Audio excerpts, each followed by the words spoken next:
I gripped my phone so hard my knuckles turned white under the harsh fluorescent lights of the hallway. Just minutes before I was supposed to walk across the Harvard stage to receive my doctorate, I stared at a live photo of my parents. They weren't sitting in the auditorium. They were standing under a massive arch of pastel balloons, clinking champagne glasses at my younger sister's lavish garden party. Right behind them was a custom banner that literally said, "Congratulations, but not for me." My chest caved in. They looked so incredibly happy abandoning me on the biggest day of my life. But they had absolutely no idea that their perfect little afternoon was about to be destroyed, and their public humiliation would be absolute.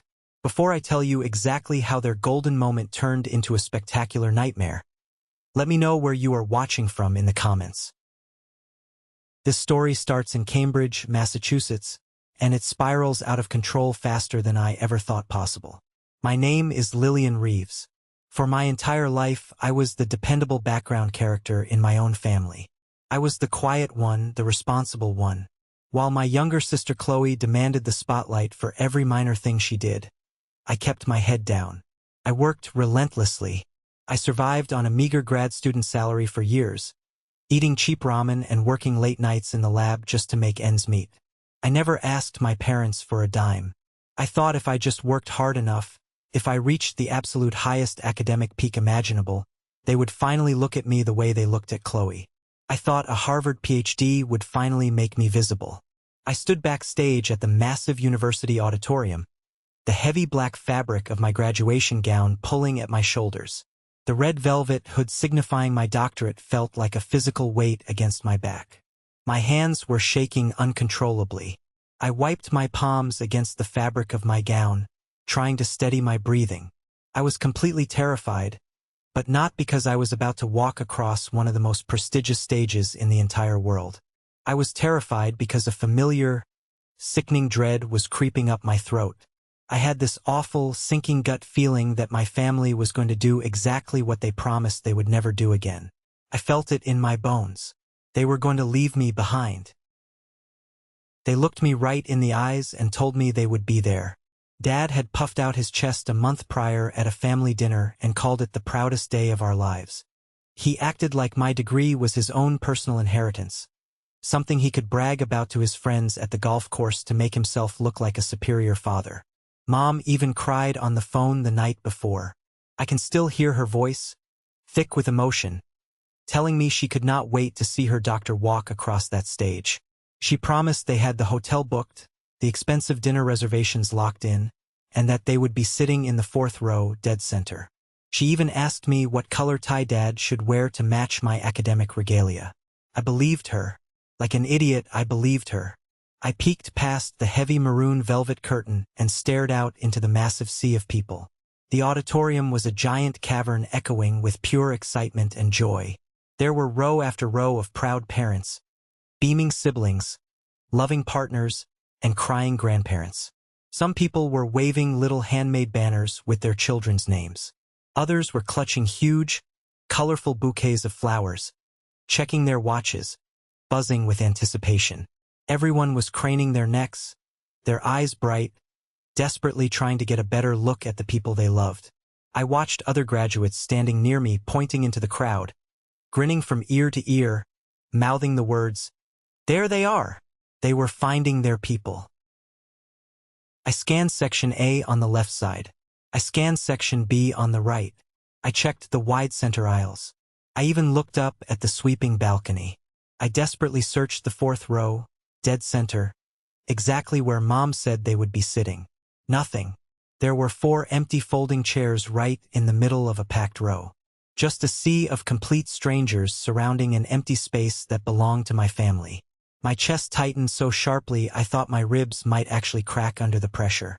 The air in the room suddenly felt incredibly thin. The moment the dean stepped up to the wooden podium and tapped the microphone, the energy in the room shifted.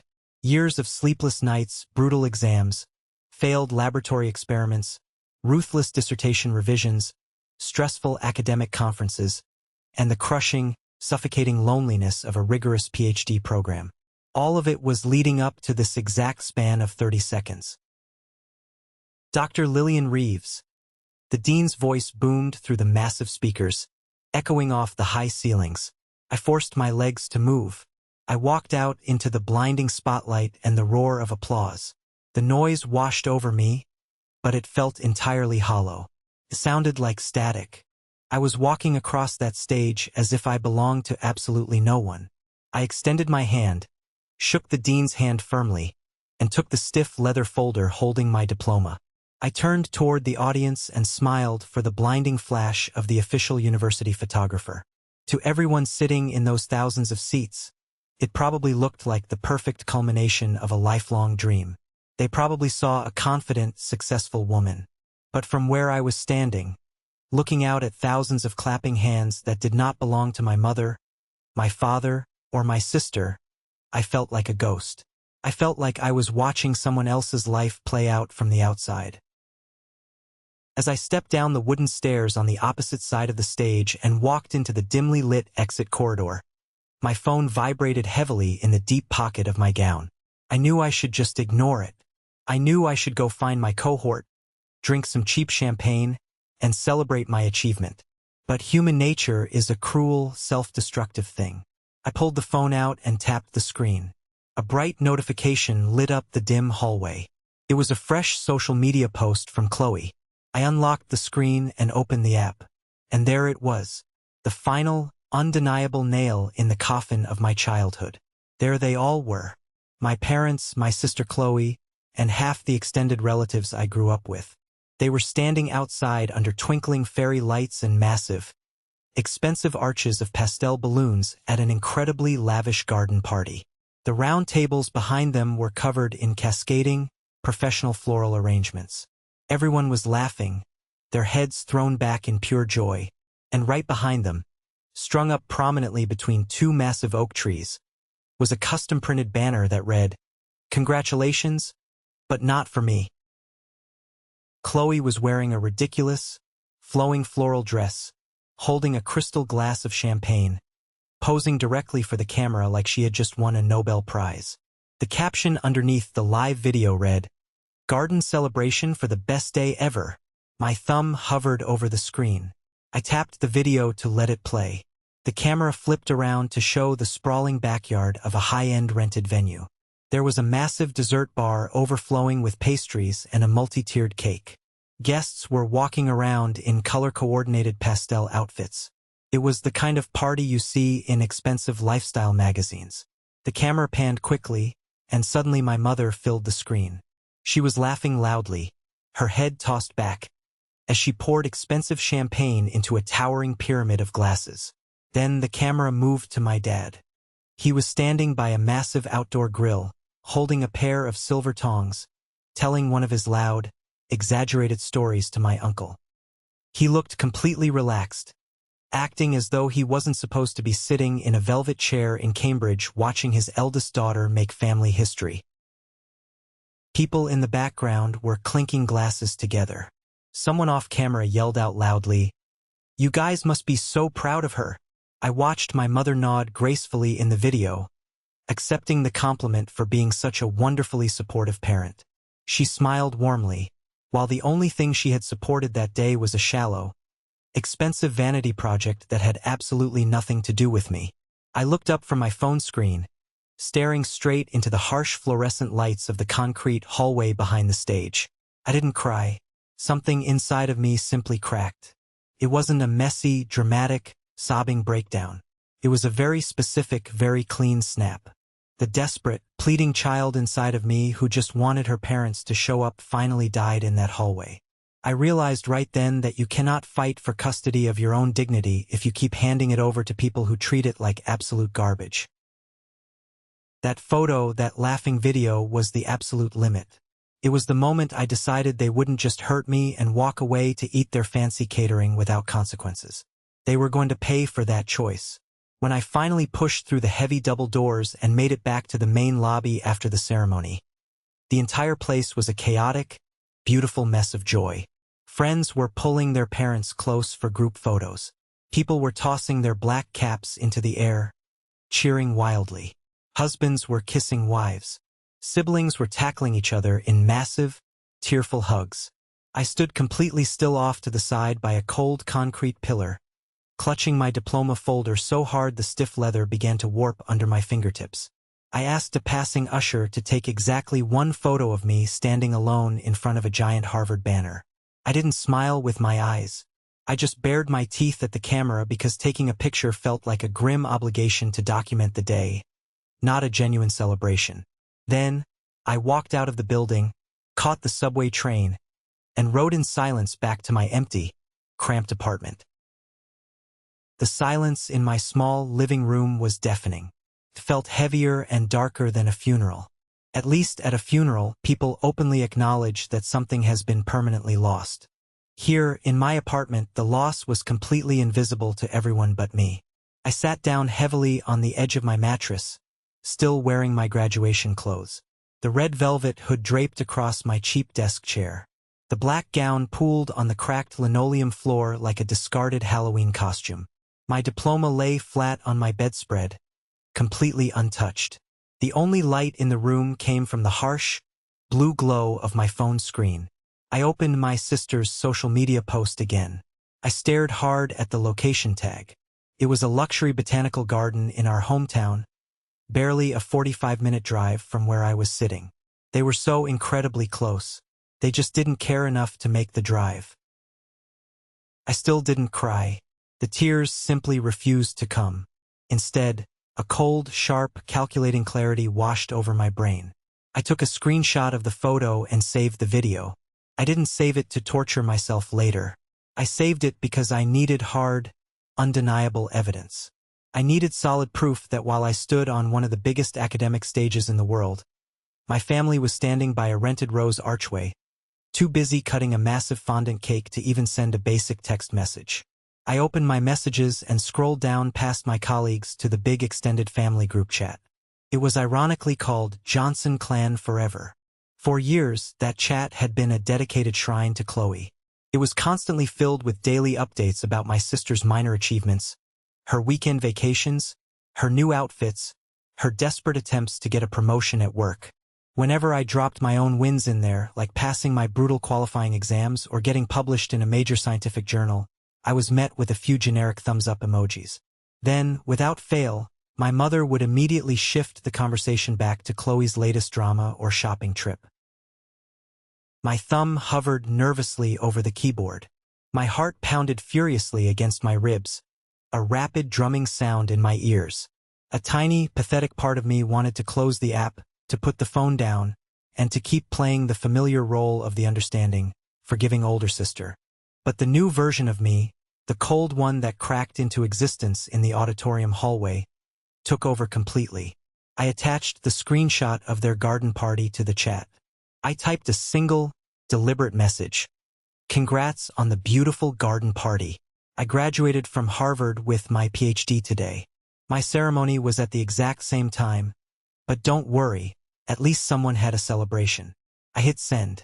I watched the little text bubble appear on the screen. Read by 1. Read by 3. Read by 12. Suddenly, a little typing bubble popped up from Aunt Linda. Then it quickly disappeared. Then Uncle Rob started typing. Then he stopped. For 2 agonizing minutes, the screen danced with those little gray dots as people started to respond, panicked, deleted their words, and stared at their screens in shock. Finally, Cousin Mark broke the heavy silence. Wait, they skipped your ceremony? Then Aunt Linda chimed in, her text arriving in rapid succession. Today was your graduation? Why didn't your parents just go to that? I thought this garden party was for you too. Chloe said it was a joint celebration for the whole family. The group chat instantly turned into a slow-motion car crash. Questions started stacking up rapidly. Where are your parents? Did they really miss Harvard for a backyard party? Is this a joke? Nobody from my immediate family answered in the main chat. They were completely silent. But my phone vibrated immediately with a private direct message from my mother. Lillian, can we please talk about this later? Don't make a scene in the family chat. You're making your sister feel incredibly bad on her special day. That was cruel. I read her words and felt my jaw clench so tight a sharp pain shot up my temple. She was worried about Chloe feeling bad. I ignored her manipulative text entirely. I went back to the main group chat and typed one final, devastating sentence. Don't worry, everyone. They made their choice. I just wanted a screenshot of it. Then I muted the conversation and tossed the phone onto my desk. For the first time in my entire life, the heavy, suffocating blanket of shame did not belong to me. I had neatly packaged it up and dropped it right at their feet for the whole family to see. But as I sat there breathing in the quiet air, a dark, terrible thought crept into my mind. The money. Ever since I started college, my parents had a joint savings account. Mom always called it the college fund, but when I got full academic scholarships to cover my undergraduate tuition, she rebranded it the Lillian Grad account. She promised me for years that this money was growing, safely tucked away, waiting for the day I finally finished my PhD so they could throw me the massive celebration I deserved. Whenever I panicked about rent or stressed about paying for expensive academic conferences, she would tell me not to worry because my special day was completely financially secured. I grabbed my laptop off the floor and logged into the joint banking portal. My hands were perfectly steady now. I clicked on the specific subaccount labeled Lillian Grad. The page loaded slowly. The balance stared back at me in bold black numbers. $0. I blinked. I hit the refresh button on the browser. I closed the window and opened it again. The number did not change. It wasn't low. It wasn't partially drained for an emergency. It was completely empty. I picked up my phone and called the bank's 24-hour customer service line. After 20 minutes on hold listening to terrible elevator music, a tired woman with a flat voice answered. I verified my identity and asked for the recent transaction history on that specific subaccount. The account was emptied 2 weeks ago by the primary account holder, the representative stated plainly. Can you tell me exactly where the funds went? I asked, my voice terrifyingly calm and detached. Yes, there were several large wire transfers made. The vendor names are listed as Elite Event Catering, Peak Tent Rentals, and Magnolia Floral Design Studio. I thanked the woman politely and hung up the phone. I didn't need a private investigator to connect the dots. My mother had funded Chloe's ridiculous, petty garden party using the money she had spent 8 years telling me was mine. The funds meant to celebrate my once-in-a-lifetime academic achievement had been blown on artisan charcuterie boards, expensive champagne, and pastel balloons to soothe my sister's fragile ego. It felt like watching a bitter divorce unfold, seeing the family assets get liquidated right in front of my eyes just to hurt me. I closed the laptop with a soft click. I didn't scream. I didn't break any plates against the wall. I just pulled out my digital calendar and picked a date exactly 3 weeks away. If they weren't going to celebrate me, I was going to throw my own damn party. 3 weeks later, I threw myself a graduation party. I didn't invite a single person who shared my DNA. The division in my life was set. I messaged some colleagues from the lab, a few loyal friends from my cohort, and my academic mentor who had guided my research. I booked a cheap, covered pavilion at a public park near the university campus. I paid for every single thing out of my own pocket using what little was left of my meager savings. There was no strict dress code. There was no pastel nonsense. There were no custom-printed banners mocking anyone. Just a couple of plastic folding tables, aluminum trays of cheap takeout food from my favorite local restaurant, stacks of red plastic cups, and a grocery store sheet cake that said, Dr. Lillian in messy, bright blue icing.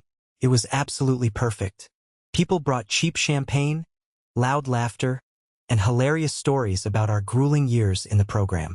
As the afternoon wore on, one of my closest friends stood up on a wooden picnic bench, raised his plastic cup, and gave a sarcastic, roaring toast to Lillian, who apparently had to organize her own graduation party because the people who raised her were too busy watering the hydrangeas. Everyone at the pavilion laughed loudly, but there was a sharp, biting edge underneath the humor. They all knew the truth. As the sun started to set and we began packing up the leftover food and paper plates, my mentor pulled me aside. She looked at me with this deep, knowing expression, eyes full of quiet understanding. You know, she said gently, placing a hand on my shoulder. Families like that rarely change their behavior unless they are violently forced to face their own reflection. Her words lodged deep in my brain. Forced to face themselves. I didn't know it yet, but the universe was already handling the first phase of that plan for me. New England weather is notoriously unpredictable and unforgiving. Storms can move in fast and without any mercy. While I was laughing in the park, enjoying the clear evening sky with people who actually respected me, my hometown 45 minutes away was getting swallowed whole by a freak weather system. My phone buzzed later that night with a severe local news alert. Sudden severe thunderstorms, flash flood warnings, and high winds ripping through residential neighborhoods and outdoor venues. I didn't make the connection immediately until the next morning when my phone rang while I was making coffee. The caller ID flashed my mother's name. I let it ring 4 times. I stared at the screen, watching her name flash, before I finally slid my thumb across the glass to answer. Lillian. Her voice sounded incredibly thin, shaky, and small. It sounded like it was echoing from the bottom of a deep, dark well. Do you have a minute? Curiosity is a stubborn thing, even when you know better. Yeah, I said, leaning back against my kitchen counter and taking a slow sip of black coffee. What's up? There was a long, heavy pause on the line. I heard a shaky, dramatic inhale of breath. The party. Well, you probably saw the pictures online before everything happened. It was beautiful at first. Really, truly beautiful. But then the weather turned. Out of nowhere. I stayed completely silent. I let her sit in the crushing awkwardness of her own words. The wind caught the main event tent, she continued, her voice trembling as if she expected me to offer comfort. It collapsed completely. The expensive floral arrangements were completely ruined. The power went out at the venue. Guests started leaving before we even cut the cake. Chloe was utterly devastated.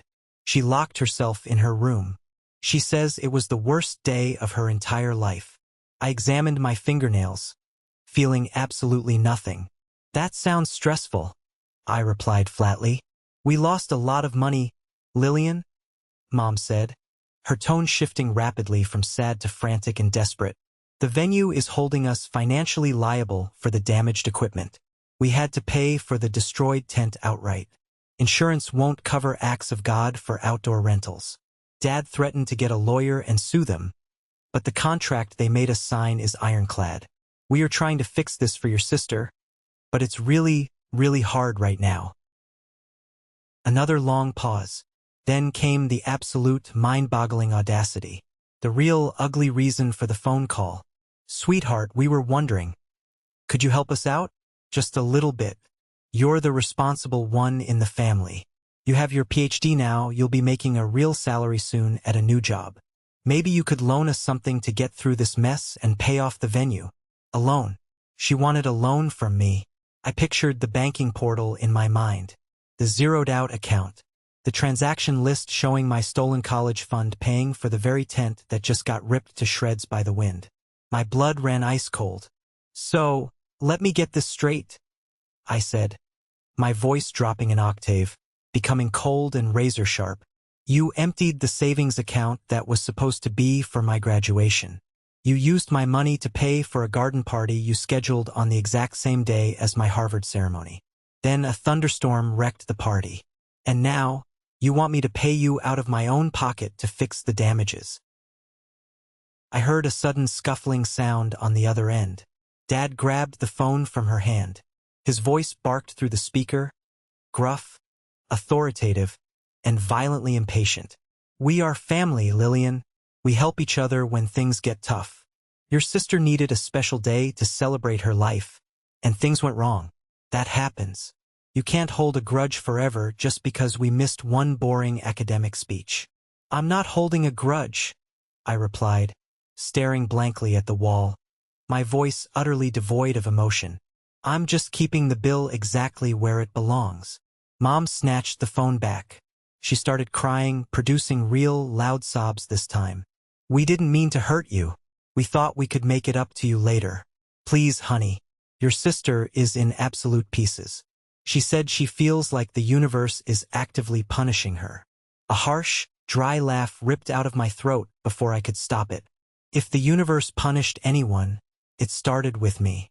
But here is the stark reality. You chose her party over my ceremony. You chose to spend my graduation fund on her decorations. You chose to gamble with money that wasn't yours. Now you can choose how to dig yourselves out of debt. But I am completely, permanently done paying for choices I didn't make. Dad shouted in the background, his voice echoing through the receiver. This is ridiculous. After everything we've done for you, we raised you.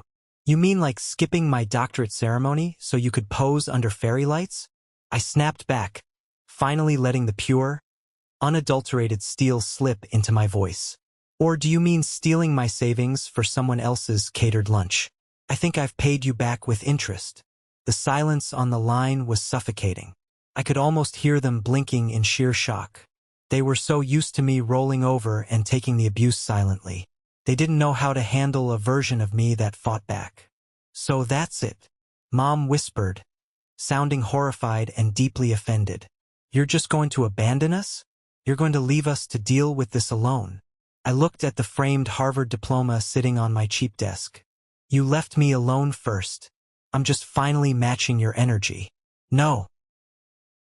It was a tiny word, just 2 letters, but it felt like a massive iron vault door slamming shut and locking firmly into place. I hung up the phone, opened my settings, and blocked both of their numbers. Months passed after that phone call. My family, desperate to save face, spun their own ridiculous, victim-centered narrative to the extended relatives. They painted me as the ungrateful, wealthy, arrogant eldest daughter who cruelly refused to help her poor, struggling family when a tragic, unforeseen storm ruined her sister's special day. They conveniently left out the part where the storm only destroyed a party built entirely on stolen money and shattered promises. They thought they had successfully controlled the damage. They thought their public image was safe and pristine. They were so incredibly wrong. In late October, I was invited to present my research at a major, highly publicized academic conference in San Francisco. This wasn't some small, localized campus gathering. This was a massive industry event. There were packed auditoriums, leading industry experts, and panel discussions featuring people whose books I had meticulously cited in my dissertation. Professionally, it was the opportunity of a lifetime. I was hoping the immense exposure might lead to a solid, lucrative tenure-track position or a major corporate promotion somewhere decent. The presentation itself went perfectly. I walked onto that massive stage with my slides perfectly cued, my data rigorously polished, and my voice completely unwavering. I commanded the room with absolute authority. For the first time in my entire life, I felt like I was standing on a stage entirely on my own merit. I was no longer auditioning for my parents' elusive, conditional approval. I was simply Dr. Reeves. It was during the final Q&A session at the end of my panel that the trajectory of my family's life permanently, irrevocably changed. The moderator opened the floor for questions. A woman in the 3rd row stood up, adjusted her glasses, and grabbed the microphone. She looked at me intently and asked, Dr. Reeves, your research requires an intense, almost punishing amount of dedication. What kept you going during the hardest, most isolating parts of your PhD? How did you stay motivated when it felt like no one understood what you were sacrificing? I could have given the standard, boring, perfectly professional answer. I could have talked about a deep passion for the data or the rigorous discipline of the scientific method. But as I looked out at the hundreds of faces looking up at me, waiting for my answer, something heavy inside my chest shifted. I thought about the 4 empty folding chairs in the 4th row at Harvard. I thought about the drained bank account that was supposed to be mine. I thought about my mother begging for money to pay for ruined floral arrangements while completely ignoring my achievements. I leaned closely into the microphone. Honestly, I said, my voice echoing clearly and powerfully through the massive room.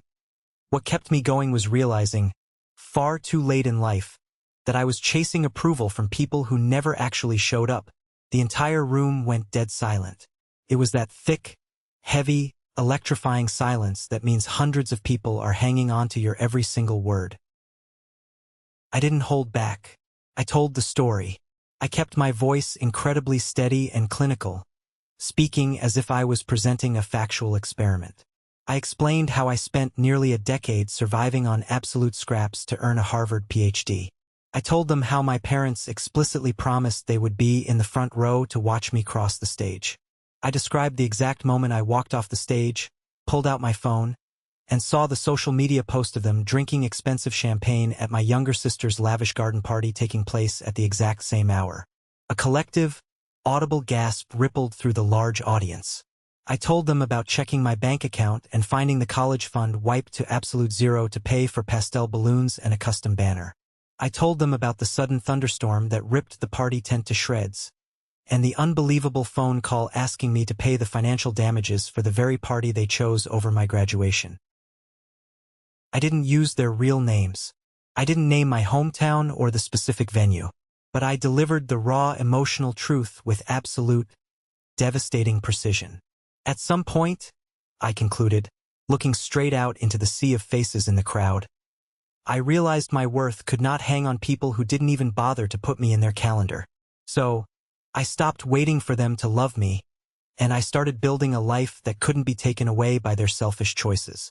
Or by bad weather. There was a beat of stunned, heavy silence. And then, the audience absolutely erupted. It wasn't polite academic golf clapping. It was a deafening roar. People stood up from their seats. The applause hit me right in the chest like a physical wave.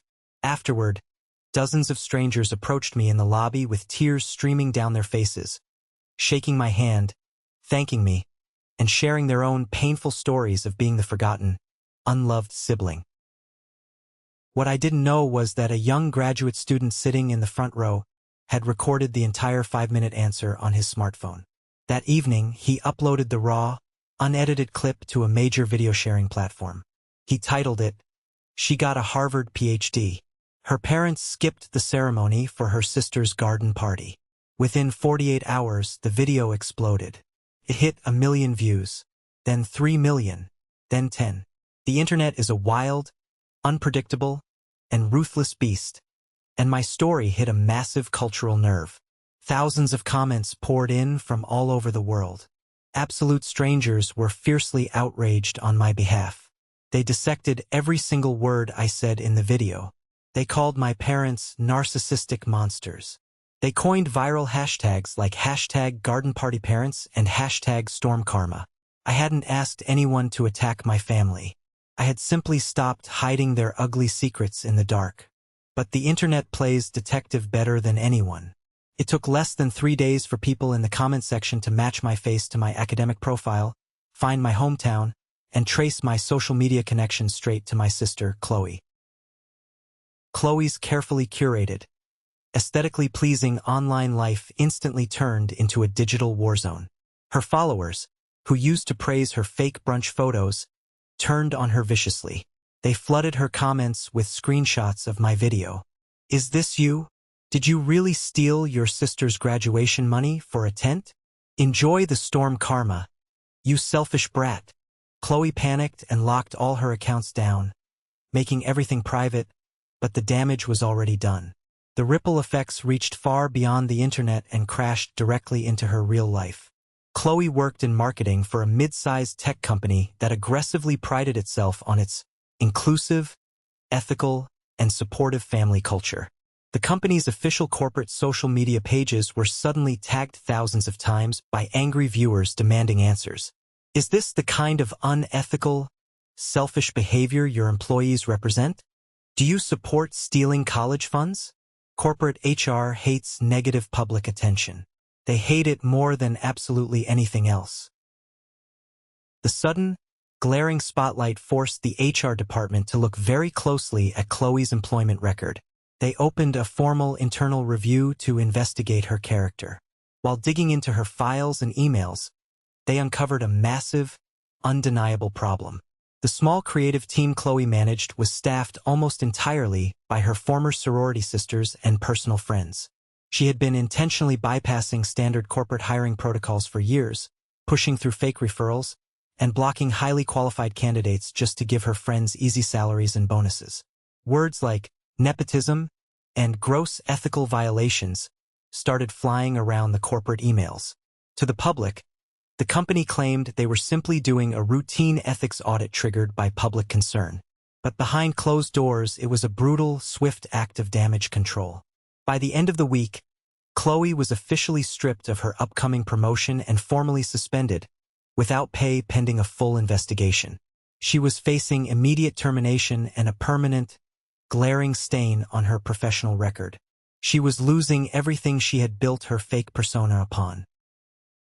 My phone, which had been blissfully silent from them for months, suddenly started blowing up with blocked numbers and frantic voicemails. I didn't answer a single one, but I sat in my quiet apartment and listened to the recordings. Chloe's voice was raw, hysterical, and broken. "Lillian, please, I know you didn't say my name in that video, but everyone knows it's me. I can't walk into the grocery store without feeling like people are staring at me. My boss won't even look at me. They are talking about firing me. People are calling mom and dad abusive. Please, you have to fix this. Tell them it's a lie. Tell them you forgive us. Please." I deleted the voicemail with a single tap of my finger. I sat back on my couch, sipping a cup of coffee, feeling a strange, profound sense of peace wash over me. I didn't ruin her life. I just handed her a mirror, and the whole world finally saw the ugly truth she had been hiding behind her pastel balloons. The silence in my apartment the morning after I deleted Chloe's voicemail was the most profound, beautiful peace I had ever experienced in my entire life. It was better than any paycheck, better than any massive corporate salary, and better than the hollow praise I had spent my entire youth chasing. But out there in the real world, the digital storm I had accidentally started was tearing through my family's carefully constructed reality with absolute brutal force. My mother's text messages started arriving at all hours of the day and night. They were no longer angry. They were no longer defensive or dismissive of my feelings. They were frantic, fragmented, and completely terrified. She texted me at 2 in the morning saying my father wasn't sleeping at all. She said he just paced the hardwood floors of their expensive suburban home, staring out the living room window into the dark street, completely paralyzed by the sudden, spectacular collapse of his public reputation. He had spent his whole life building an image of the perfect American family man, and now the entire country was treating him like a villain. Mom told me she couldn't even go to her weekly Sunday church service without feeling a burning paranoia. She sat in the wooden pews constantly wondering exactly who in the congregation had seen the viral video. The whispers in our hometown were growing louder every single day. The affluent community they had tried so incredibly hard to impress was now looking at them with thinly veiled disgust. People talk. And in a town like ours, gossip is a blood sport. It got so bad that Aunt Linda, the exact same aunt who had started the harsh questioning in the family group chat months prior, finally cornered my mother at a local grocery store. Right there in the produce aisle, next to the organic apples, Linda asked her point blank if the horrible parents in that viral graduation video were them. Mom couldn't even lie her way out of it. She was so overwhelmed that she just burst into tears, abandoned a completely full shopping cart right there in the middle of the aisle, and practically ran out to her car. Mom texted me this entire story like it was a tragic event that should immediately make me drop everything, rush back to my hometown, and fix their broken lives. She wanted me to act like a defense lawyer, jumping in to protect them from the natural consequences of their own actions. But I had finally learned the critical difference between absolute cruelty and simple consequence. I didn't ask the internet to pick sides. I certainly didn't launch a malicious, calculated campaign against them. I just told the honest truth in a room full of strangers and simply stopped covering up their bad behavior. The nightmare they were living was just their own ugly reflection staring right back at them from a digital screen they couldn't manipulate. Meanwhile, the corporate investigation at Chloe's marketing firm concluded rapidly, and it was an absolute bloodbath. The Human Resources Department dug into her corporate emails and found a massive, undeniable trail of unethical behavior. The nepotism, the deeply unfair hiring practices, and the blatant favoritism she used to build her little office kingdom were all thoroughly documented. She had been blocking highly qualified candidates just to guarantee a comfortable salary and an easy promotion for her former sorority sisters. They terminated her employment contract immediately. She lost her impressive six-figure salary. She kissed her highly anticipated executive promotion goodbye. Security literally had to escort her out of the glass corporate building while carrying a cardboard box of her desk belongings. Some of her biggest, most lucrative clients even pulled their marketing accounts after seeing the viral video, openly stating that the entire situation raised serious, fundamental questions about her professional judgment and basic character. The financial strain on my parents became unbearable almost overnight. Between paying off the massive debts from the ruined garden party, replacing the destroyed rental equipment from the storm, and hiring expensive crisis management consultants to try and salvage the mess, their bank accounts quickly ran dry. They had already spent my college fund. That money was supposed to be my financial safety net, my inheritance of sorts, to help me start my adult life. But they effectively burned that inheritance to pay for a vanity party that ended in a total disaster. Now, the crushing weight of their bad choices was drowning them financially. Dad tried to fight the event venue in court, but his lawyer told him the rental contract they signed was absolutely ironclad. They were fully liable for the storm damage. Within a few months, the bank threatened foreclosure. They actually had to sell the beautiful family house just to pay off their mounting legal fees, the venue debts, and to help Chloe cover her rent since she was now completely unemployed and practically unemployable. They were forced to pack up their perfect, image-obsessed lives in cheap cardboard boxes and move into a cramped spare bedroom at my uncle's house. It was a spectacular, humiliating fall from grace. Nearly a year after the academic conference in San Francisco, after the viral video had permanently altered the landscape of my family tree, and after the ethics investigation officially ruined my sister's career, I received a very unexpected email. I was invited to speak at another major corporate leadership event. But this time, they didn't want me to just talk about my complex scientific research or my data models. They wanted me to talk about human resilience, the absolute necessity of hard boundaries, and the hidden, devastating cost of being the forgotten good kid in a heavily lopsided family. The event organizers officially called it a keynote address. I looked at the digital contract, signed my name at the bottom, and called it closure. I was finally going to take full, unapologetic custody of my own story. The leadership event was scheduled to take place in a massive, opulent hotel ballroom not very far from the hometown where I actually grew up. Driving back toward that familiar area felt incredibly strange. It felt like I was driving to a funeral for a life I used to desperately want. The sky was deeply overcast, casting a gray, muted light over the busy American interstate. I listened to the steady hum of my car tires against the asphalt, passing the familiar exit signs I used to take when I was a naive college student heading home for the holidays, hoping this time they would finally notice my achievements. I pulled into the massive hotel parking lot, grabbed my leather binder full of speaking notes, and walked through the heavy revolving glass doors into the bustling lobby. The air smelled like expensive coffee and convention center carpet. Professionals in sharp suits were mingling, exchanging business cards, and checking their phones. Deep down in my gut, I knew there was a very solid chance my family would show up today. Public shame makes desperate people do incredibly strange things. It makes them beg, it makes them bargain, and it makes them aggressively try to rewrite history to make themselves the victims. The event was publicly listed online. Anyone could buy a ticket. I mentally prepared myself for the possibility of an ambush, keeping my posture completely straight, my chin up, and my expression entirely neutral. I wasn't wrong. I saw them almost as soon as I walked into the crowded pre-event reception area outside the main ballroom doors. They were standing near a towering marble pillar near the restrooms, looking completely out of place among the confident corporate professionals and eager university students. If I hadn't known them my whole life, I might not have even recognized them. They looked significantly smaller somehow. The familiar, suffocating arrogance that used to radiate from them had completely evaporated into thin air.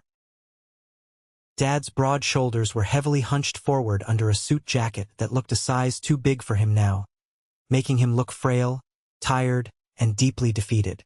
He looked like a man who had just lost a brutal custody battle over his own pride. Mom's eyes were deeply sunken, framed by dark, heavy sleepless circles that no amount of expensive department store concealer could hide.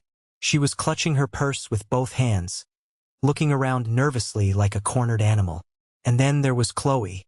My younger sister's once effortless, glowing confidence had been entirely replaced with the stiff, terrified posture of someone who had been sitting in way too many hostile meetings with corporate HR executives.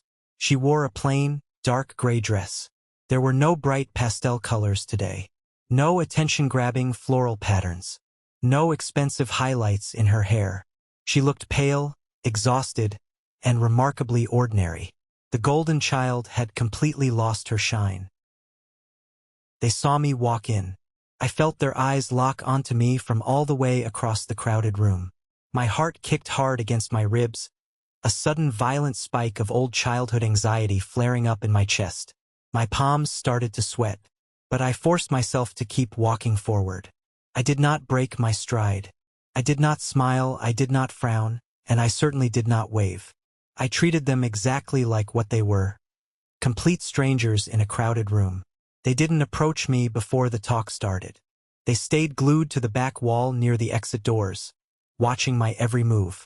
Maybe they were nervously waiting to see exactly what I was going to say. Maybe they were holding on to some wild, delusional hope that I wouldn't mention them at all on stage.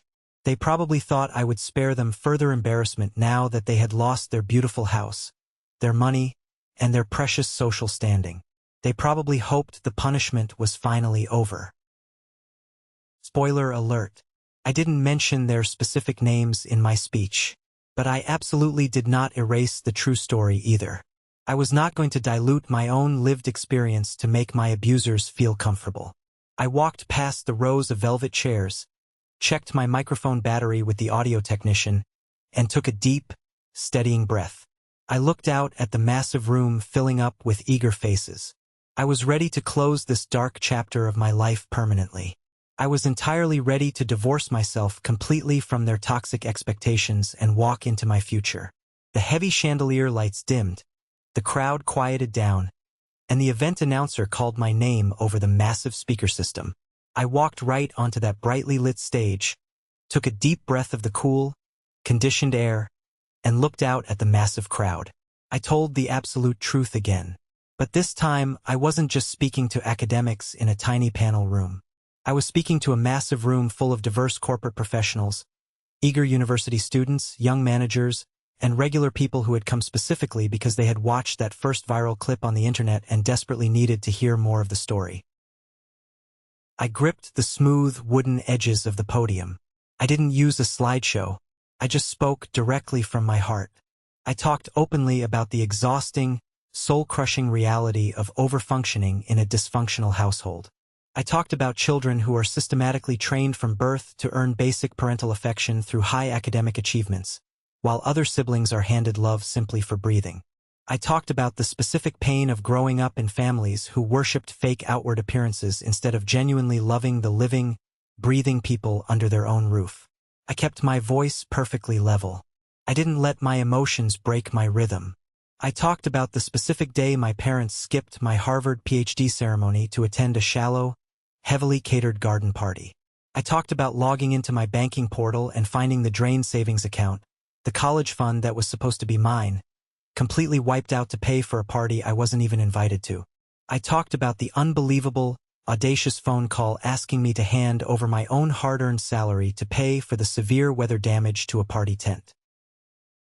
I talked about the exact moment I firmly stopped being the reliable safety net for people who never once stood under me to catch me when I fell. I told the audience that you cannot heal in the exact same environment that made you sick, and you cannot demand loyalty from someone after you have spent years spending their emotional currency without ever making a deposit. I kept the entire speech highly clinical and almost entirely detached. I didn't cry on stage. I didn't scream into the microphone. I just laid my life out for them like raw, undeniable data. The energy in the room was electric. When I finally finished speaking and offered a quiet, "Thank you," the applause thundered against the walls. It was deafening. Nearly 1,000 people stood up on their feet. Afterwards, during the scheduled intermission break, People immediately lined up in the wide hallway just to speak to me. Strangers shook my hand warmly. People shared their own deep familial wounds, telling me about their own stolen college funds, their own unfair siblings, their own parents who played favorites. They told me my story made them feel a little less crazy and a little less alone in the world. It was incredibly validating to see my personal pain transformed into something genuinely helpful and empowering for others. Somewhere far beyond that long, winding line of people, I saw my family. They were standing rigidly by the back wall, silently watching me interact with the crowd. They looked like ghosts haunting a building they didn't belong in anymore. When the crowd finally thinned out and people started heading back into the main hall for the next speaker, my family slowly moved toward me. Chloe reached me first. She walked with a hesitant, shaky step. She didn't look anything like the smug, glowing girl in that garden photo anymore. Her expensive mascara had heavily smudged under her eyes, making her look incredibly tired. Her hands shook violently at her sides, and her eyes glistened with the raw, terrifying kind of fear that only comes from realizing the real world is drastically bigger and much less forgiving than your carefully curated social media image. "Lillian," she choked out, her voice cracking painfully on the syllables of my name. "Please, I really need to talk to you." Right behind her, my parents hovered nervously like scolded children who had just been sent to the principal's office. Mom was intensely wringing her hands together, staring at the patterned hotel carpet. Dad was repeatedly clenching and unclenching his jaw, a thick muscle ticking visibly in his cheek. "My job, my whole life, it's a total mess," Chloe said in a panicked rush, the words spilling out of her mouth like she couldn't hold them in anymore. "The internal investigation found stuff. They went through my emails.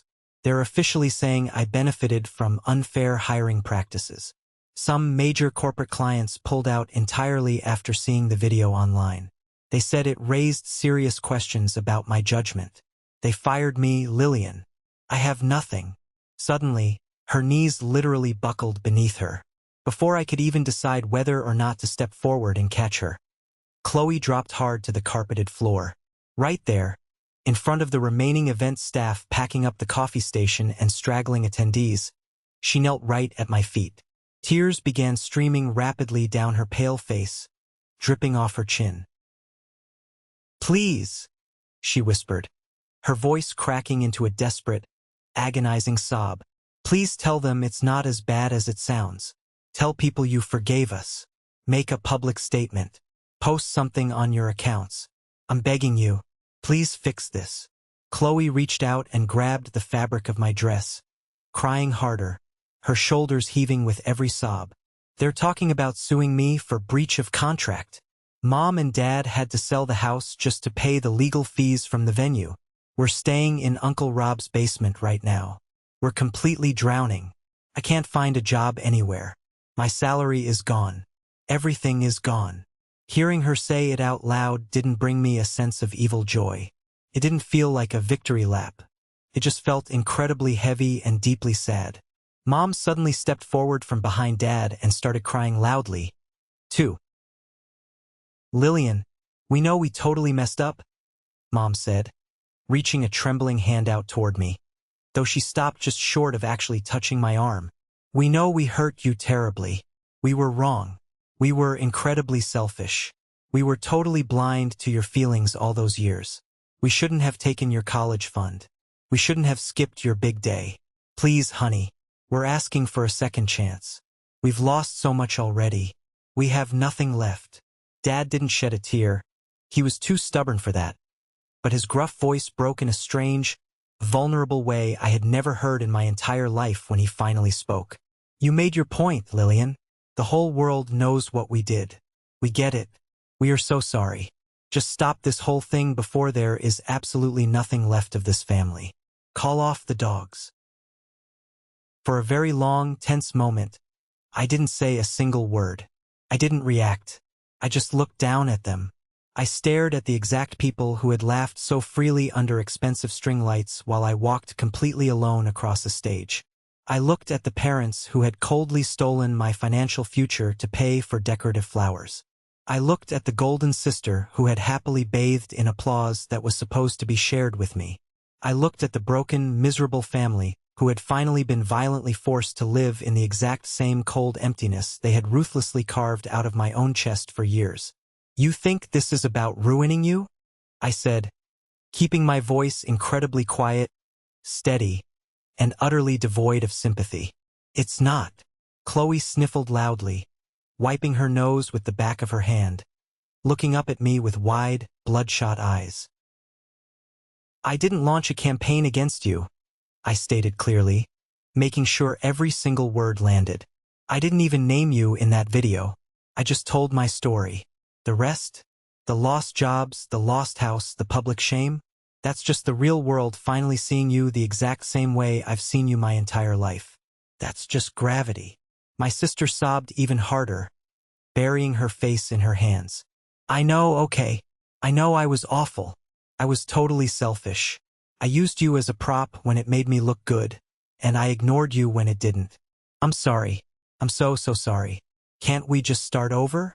Can't we just be a family again?" I knelt down on the carpet so I was exactly eye level with her. I didn't do it to comfort her. I didn't reach out to hug her. I did it to make absolutely sure my final words landed exactly where they needed to strike. "You took everything from me," I said, my voice low but vibrating with years of suppressed, quiet anger. "Every spotlight, every chance, every single ounce of room I might have had to just exist without being constantly compared to you. You took my graduation day, you took my savings, you took my family, and you never once looked back to see if I was surviving." I took a slow, deep breath, smelling the stale convention center air. "Now I'm taking something back.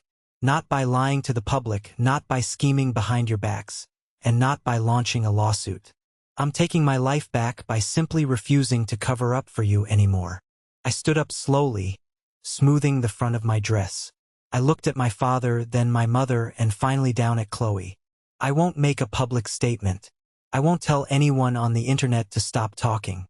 I won't come online and pretend we're all perfectly fine now, just so you can rebuild your fake image on top of my pain one more time. You are on your own." Chloe panicked. She lunged forward and clutched tightly at my hand, her fingernails digging into my skin. I didn't yank it away angrily. I just gently, firmly pried her trembling fingers off of me, one by one, until I was entirely free of her grip. "I hope you find a way to live with what you've done," I said, looking right into her tear-streaked face. "Really, I do. But you'll be doing it entirely without me." Mom gasped loudly, covering her mouth with both hands.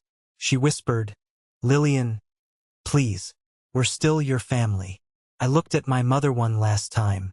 I felt absolutely nothing but a cold, clean closure. "You were my family," I corrected her firmly. "Now you're just people who made choices, and choices have consequences." I turned on my heel and walked away down the long hallway toward the exit doors before any of them could say another word. I didn't look back over my shoulder, not even once. That night, sitting alone in my quiet, peaceful hotel room, I sat at the small wooden desk and wrote one final letter to them. It was the only one I actually put down on physical paper. I poured every last drop of my childhood grief into that ink. I folded the heavy paper carefully, walked down to a small, secluded outdoor terrace where the event staff had left a heavy metal fireproof bowl for used candles. I placed the folded letter inside the metal bowl. I struck a match, dropped it in, and stood there watching the bright orange flames curl and blacken the paper. The toxic words, the heavy burdens, and the unfulfilled expectations I had carried for years turned to gray ash in seconds, drifting away into the cool night air. I was finally free. The next morning, during the final closing session of the conference, someone in the crowd asked me a brilliant question. It's the exact same question I'll now ask the people listening to this story. If you were in my place, if you were the child they callously left sitting completely alone on graduation day, would you give them a second chance? Or would you finally let them choke on the bitter taste of their own terrible choices? Thank you for sticking around and listening to my story. I know it wasn't an easy one to hear, but I hope this resonated with you in some way.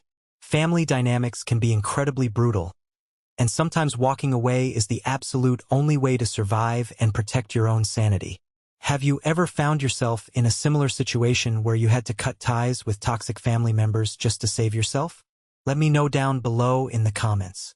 Now, if you are still here listening to my voice right at this exact second, you are officially part of the 1% Club. Drop a comment with the letter W right now. W stands for winner. That is our secret code to recognize the amazing people who actually watch a video all the way to the very end. I see you, and I appreciate you. Don't forget to hit that like button and follow the channel so we can share more stories together soon. Stay strong and protect your peace.